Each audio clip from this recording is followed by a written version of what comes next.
Right, we turn to this. Outa has confirmed that NSFAS board chairperson Ernest Khosa has taken leave of absence. This is to allow for an inquiry into the recordings released by the non-profit organization implicating him in wrongdoing to proceed unhindered. In a statement, Khoza says this is not an admission of guilt, but a responsible decision to advance good corporate governance. For more on this conversation, we're now joined by Outa CEO Wayne Duvenage. Wayne, good to have you, and thank you very much for your time. What do you make of this development?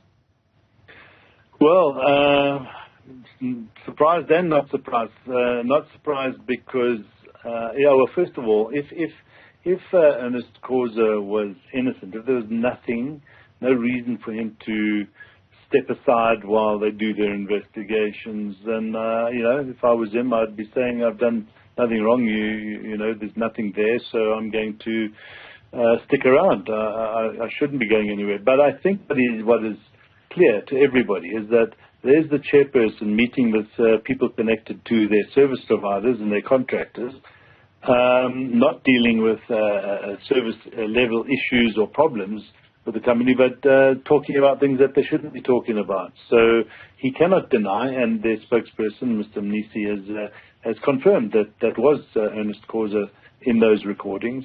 And that's a conflict of interest. That's a serious problem. You do not get involved as a chairperson with your service providers in discussions of that nature.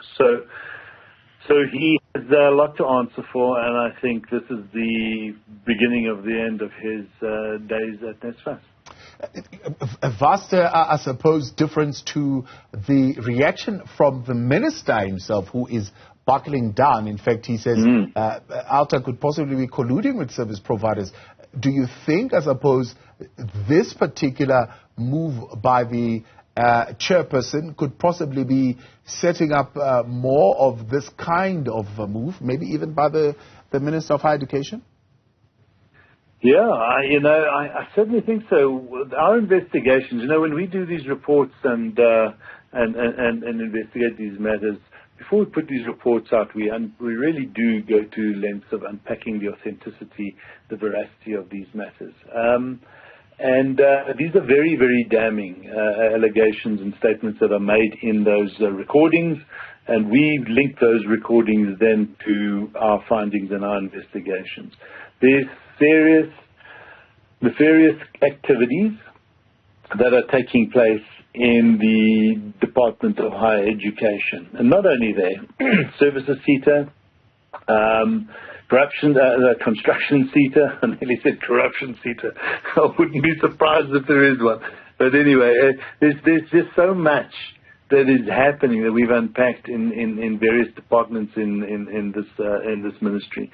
That the minister himself has got a lot to answer for. If he is going to claim that he knew nothing of these things that were going down or happening, well then, he might be remiss in his duties. He might be too removed from what's happening, but we think it's the other way around. We think that he ought to know, and he should know. And in that regard, we believe that as a minister, when this type of conduct is taking place in your ministries and various departments, there's a problem, and that's why we call for him to step down while forensic investigations and take place regarding his possible involvement. Yeah.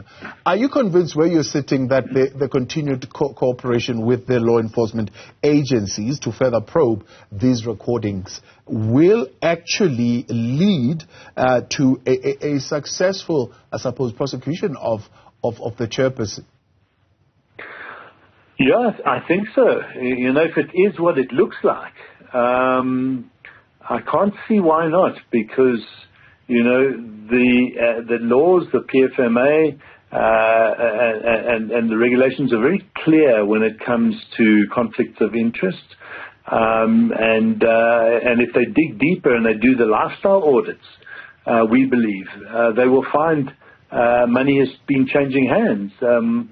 We believe that there's enough that they will uncover to show significant and serious wrongdoing that should and could lead to prosecution, successful prosecution. So we hope that the law enforcement avenues are taken to the fullest extent, not only the Special Investigations Unit, the NPA and others, but Public Protector and the President himself starts to put the necessary pressure on this matter. Wayne Duvenage, appreciate your time. Thanks so much for coming on, CEO at Outa.